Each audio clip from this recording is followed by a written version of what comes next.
Well, hello everybody. Welcome to P.B.M. Money. I was taken back the other day when I was talking to a buddy of mine about real estate. And we were just chatting back and forth, and he said, well, the way you handle your real estate is more like a machine. He said, mine, I just kind of mix mine all together. And I was like, at first I was like, you're kidding me, really? And I didn't say that.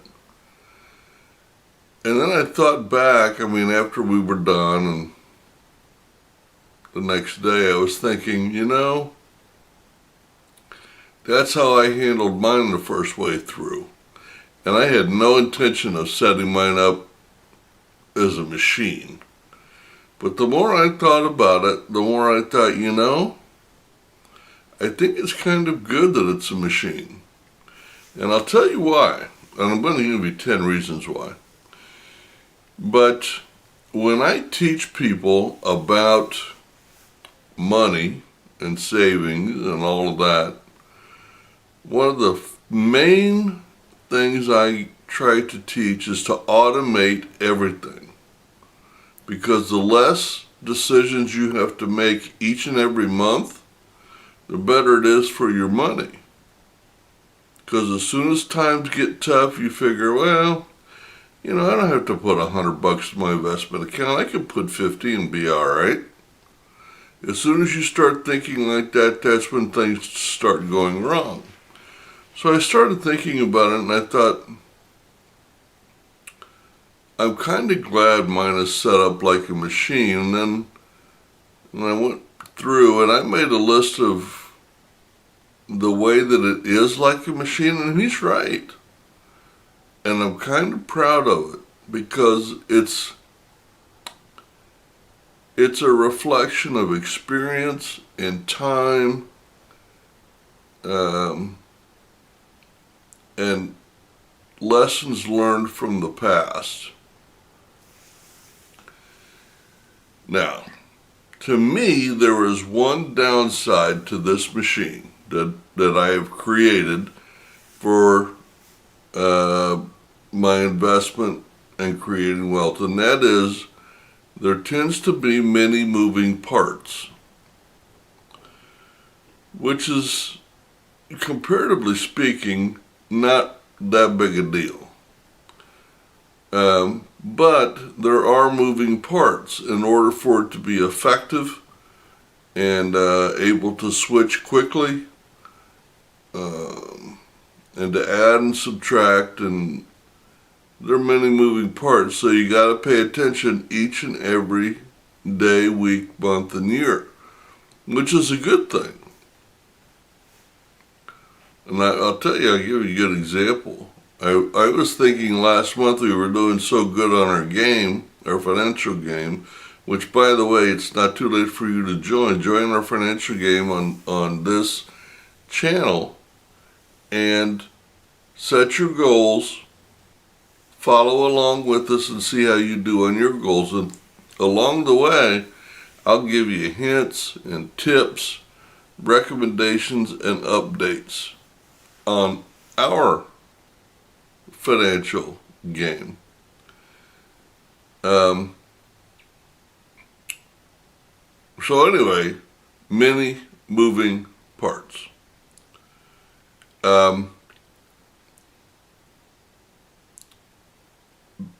Because it is a machine and I set it up this way, I want everything in. I don't take a penny out. Any money I get in, it all goes in the machine, because the purpose of the machine is to generate wealth. And if I'm going to take money out, how am I generating wealth?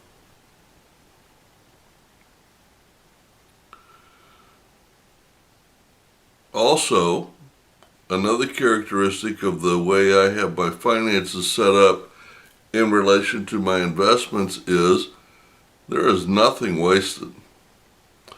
And I'll tell you how, and I didn't set out to do this on purpose, but I decided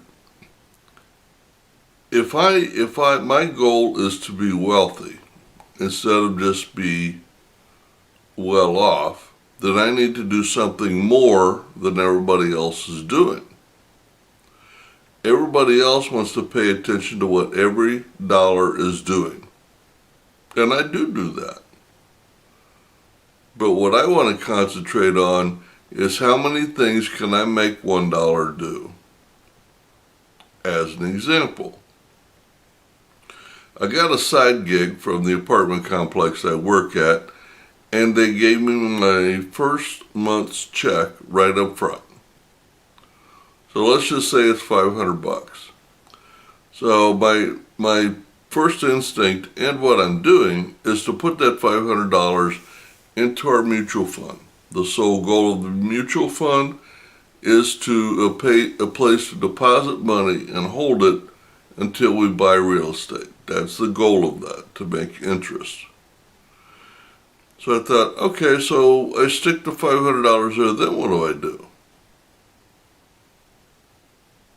I mean, what else can I have this money do to serve a function to help me in my goal? Well, here's what I came up with. Because of the way I think, I want every dollar working every single minute of every single day. As a result, I run my checking account very, very close every month. And I do have overdraft protection, so no check is going to be returned. However, I do have to pay interest if it kicks in. So I thought, well, why don't I do this? Why don't I take that $500 and just set it in my checking account for the first month? That way it'll be like an unofficial float of $500 all month long. Then at the end of the month, when I get my second check, then I write a check from my checking account into the mutual fund, and I replace the first check with my second check. So with $500, I'm getting a $500 float time for 30 days. Then I'm getting an investment to help build my savings for real estate. So one check, two functions, and I try to do that with every dollar. And the question I always ask myself is, what else can I do with this money to help me to my goal? Nothing is wasted. The next characteristic of the way I do this is its function. The function is not to be there for my convenience. The function is not to run efficiently. The function is to generate cash. That's its function. And the different ways that it generates cash offers me more opportunity to generate more cash. As an example, that $500 check I was telling you about a minute ago, over the period of a year may save me an overdraft or two in deposits, especially when I'm in times of writing big checks, like when I buy a property. If I run over, it may only cost me $10 or $20 until I can pay it off, but it saves me $10 or $20 there. Then it goes into the mutual fund, and if my mutual fund makes 10% a year, then it makes me another $50. So nothing is wasted, and it is to generate cash. Last year, before we did this, I would take, and we're putting $1,000 a month into that mutual fund out of our savings and investments, okay? For the last year and a half, we were taking that $1,000 and putting it into the market. And then every so often, that would generate profit We would take the profit, put it into the mutual fund. That would generate interest, compounded interest. We would take it from there, put it into the savings account, also generate interest, very little. But now the purpose that when it gets to this point is to make it secure so that we have the money on hand. So you go from the market to the mutual fund to the savings account to buy real estate. And it's generating cash all the way around. So if we started out with $1,000, even if we only ended up with $1,200, we made $200 in a year just by the way we have it set up, the way the money moves, the different investment it goes into, and the time it's held at each spot. That's getting 4 different uses out of the same money. Another way that it operates as a machine, and I just found this one out this last time, we added a new little rental house. We now have 3, and because of the way that they are each set up, it was easy to add one more. One more checking account, one more savings account, one more check to write, one more withdrawal to do. Very, very easy. It's not like we have to go through a whole gyrations and keep track of things.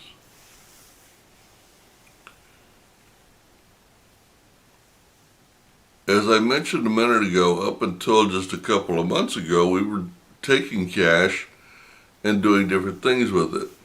So another benefit of having it operate as a machine is it's easy to retool. Because now the money is not going from the market to the mutual fund. The money now is going directly to the mutual fund. Now, we're putting more money in the mutual fund, but I decided as part of the game this time that the market is too volatile, too unpredictable, and I can't afford to lose any money. The closer I get to retirement, the more secure that money needs. Now, the money that we have in the market, we left there. I did not sell. I did not transfer. I didn't do anything. I just stopped adding to it. If the market takes off, which I don't think it will, but for a while, but if it does, we got money in there and it's good to go for a run. If it doesn't, we won't lose a whole lot. I think we got $7,000-8,000 in there. But we have lost about $3,000 or $4,000 since we started our game, which is hurting our goals, by the way.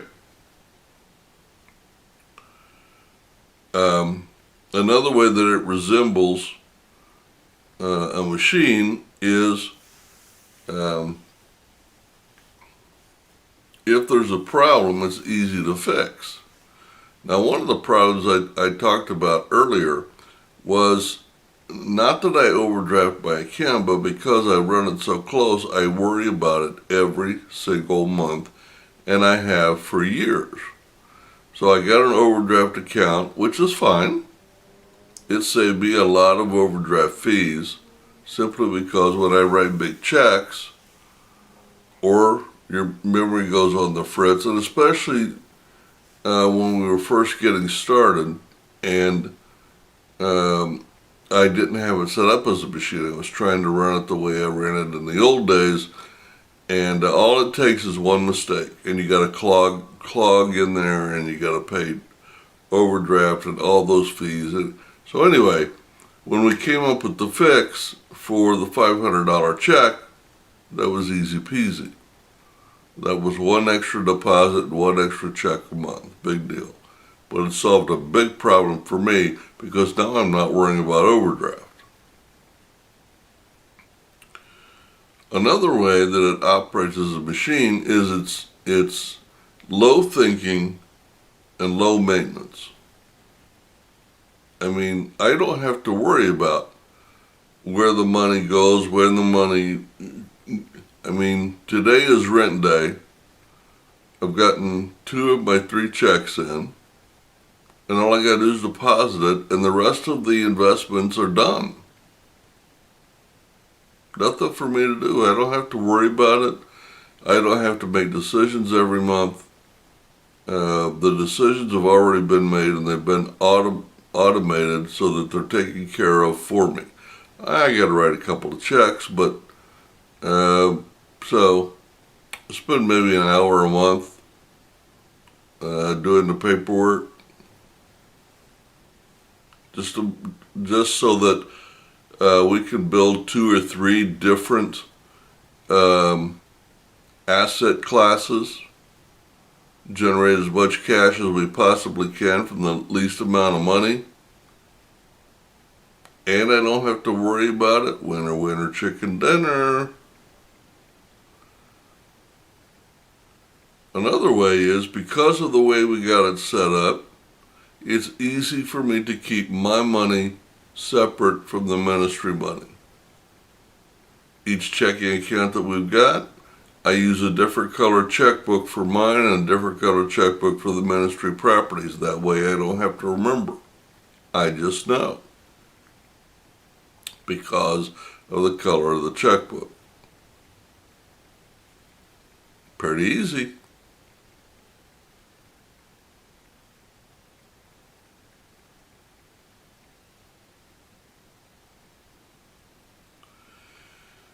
And the last, and I think this is probably one of the most important reasons it ended up being set up like this. As I said, I didn't set about to do this, it just ended up this way. But one of the problems I had when I was in the business the first time, we grew very, very fast. And I was way over leveraged and way underfinanced. And I knew that.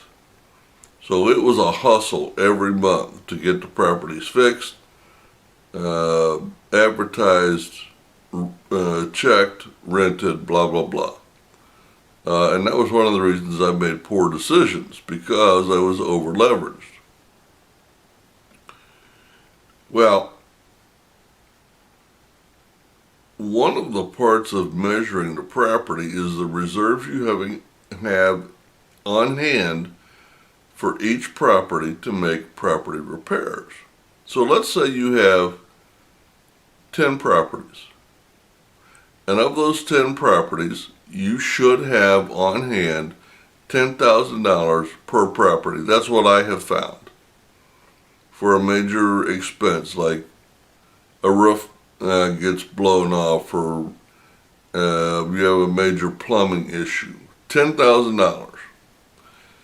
So if you have 10 properties, that tells you should have $100,000 on hand to make repairs to your properties.